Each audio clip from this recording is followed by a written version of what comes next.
بسم اللہ الرحمن الرحیم نحمدہ ونصلی علی رسولہ الکریم اما بعد فاعوذ باللہ من الشیطان الرجیم بسم اللہ الرحمن الرحیم۔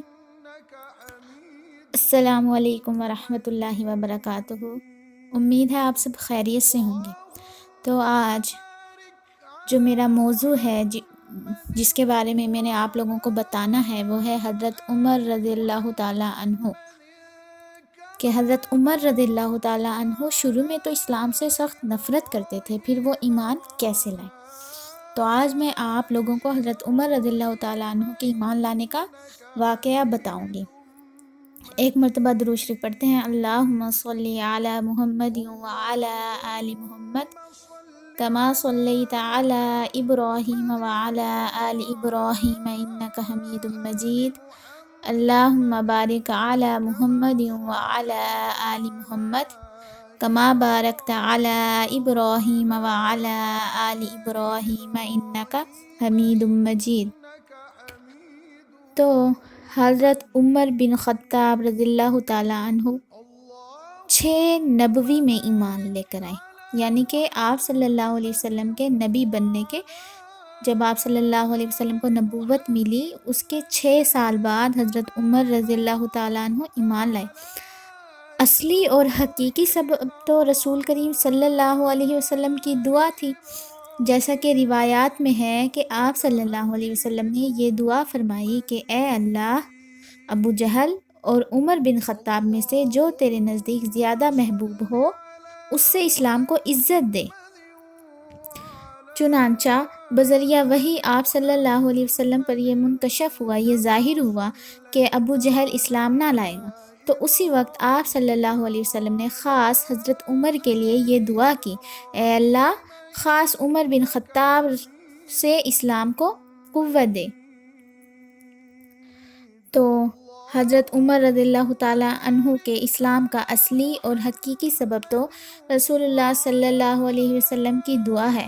باقی ظاہری سبب جو کہ حضرت عمر رضی اللہ تعالیٰ عنہ سے خود منقول ہے وہ یہ ہے کہ حضرت عمر فرماتے ہیں کہ میں ابتدا میں رسول اللہ صلی اللہ علیہ وسلم کا سخت مخالف اور دین اسلام سے سخت متنفر اور بیزار تھا۔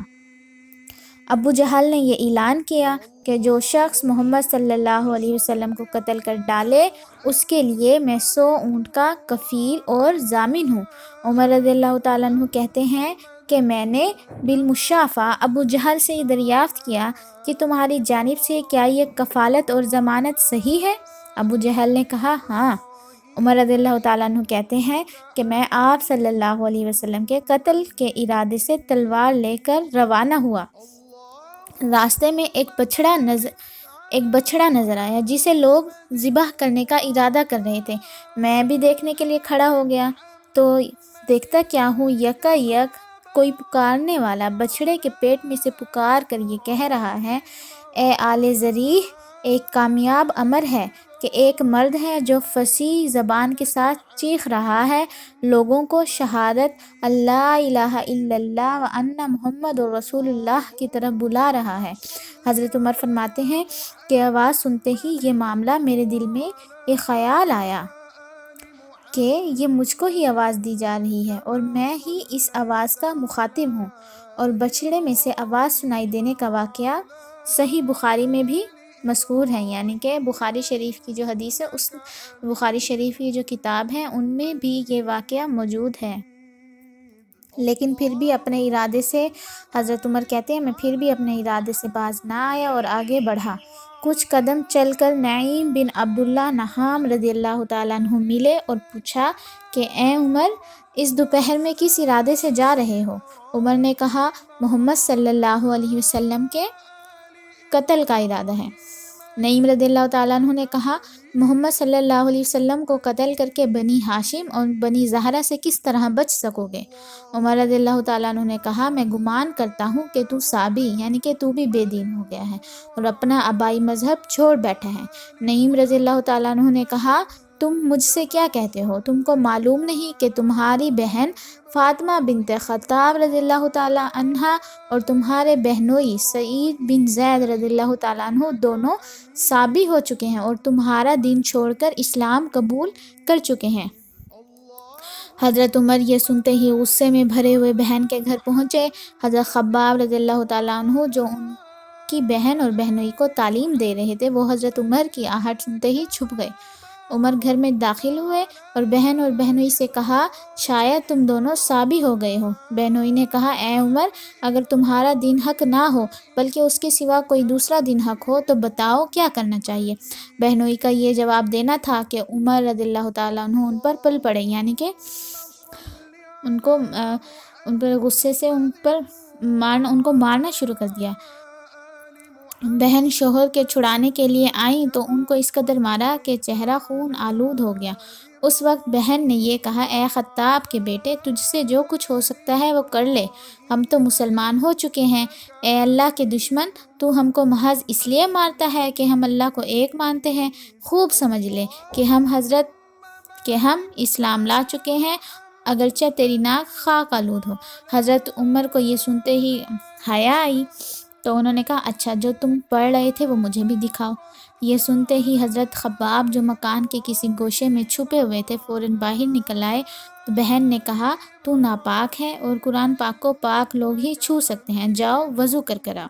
تو حضرت عمر رضی اللہ تعالیٰ عنہ اٹھے، وضو یا غسل کیا، صحیفہ مطہرہ کو ہاتھ میں لیا جس میں سورۃ طٰہٰ لکھی ہوئی تھی اور پڑھنا شروع کی، یہاں تک کہ اس آیت پر پہنچے، اننی انا اللہ لا الہ الا انا فاعبدنی واقم الصلاۃ لذکری، میں ہی معبود برحق ہوں، میرے سوا کوئی معبود برحق نہیں، بس میری ہی عبادت کرو اور نماز کو میری یاد کے لیے قائم کرو۔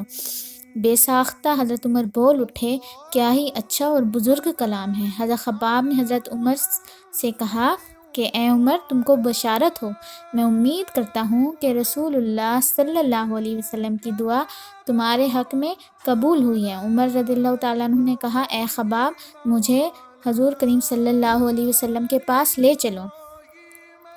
حضرت خباب رضی اللہ تعالیٰ عنہ عمر کو دار ارقم کی طرف لے چلے، جہاں رسول اللہ صلی اللہ علیہ وسلم اور صحابہ کرام جمع ہوا کرتے تھے۔ دروازہ بند تھا، دستک دی، اندر آنے کی اجازت چاہی۔ جب یہ معلوم ہوا کہ عمر اندر آنا چاہتے ہیں کہ کوئی شخص بھی دروازہ کھولنے کی جرأت نہ کرتا تھا، تب حضرت حمزہ رضی اللہ تعالیٰ عنہ نے فرمایا کہ اگر عمر خیر کے ارادے سے آ رہا ہے تو ہم بھی اس کے ساتھ خیر کا معاملہ کریں گے، اور اگر شر کے ارادے سے آ رہا ہے تو اسی کی تلوار سے اسے قتل کریں گے۔ رسول اللہ صلی اللہ علیہ وسلم نے بھی دروازہ کھولنے کی اجازت دے دی۔ دروازہ کھول دیا گیا اور دو شخص حضرت عمر کے بازو پکڑے اور ان کو اندر کی طرف لے گئے۔ آپ صلی اللہ علیہ وسلم نے ان سے فرمایا کہ چھوڑو، اور حضرت عمر کا کرتا پکڑ کر اپنی طرف کھینچا اور کہا، اے خطاب کے بیٹے، اسلام لا، اور یہ دعا کی، اے اللہ اس کو ہدایت دے۔ عمر سے مخاطب ہو کر آپ صلی اللہ علیہ وسلم نے فرمایا، اے عمر، کیا تو اس وقت تک باز نہ آئے گا جب تک خدا عز و جل تجھ پر کوئی رسوا کن عذاب نازل کرے؟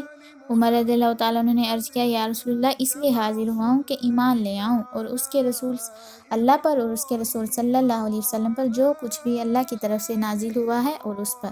اسی طریقے سے حضرت عمر ایمان لے آئے۔ آپ صلی اللہ علیہ وسلم نے فرط جذبات میں بہت خوش ہو کر بلند آواز سے تکبیر کہی، جس سے تمام لوگوں نے پہچان لیا کہ حضرت عمر رضی اللہ تعالیٰ عنہ مسلمان ہو چکے ہیں۔ تو یہ حضرت عمر کے اسلام لانے کا واقعہ تھا۔ اس طرح حضرت عمر رضی اللہ تعالیٰ عنہ جو ہے وہ مسلمان ہوئے، اور حضرت عمر رضی اللہ تعالیٰ عنہ کے ایمان لانے کے بعد دین اسلام تیزی سے پھیلا، لوگوں نے کھلم کھلا نمازیں پڑھنا شروع کر دی۔ تو اللہ تعالیٰ مجھ کو اور آپ سب کو جزائے خیر عطا فرمائے، اور جو میں نے آپ کو یہ بات بتائی ہے اللہ تعالیٰ اس کو قبول و معروف فرمائے۔ جزاک اللہ خیرا و احسن جزا فی الدارین۔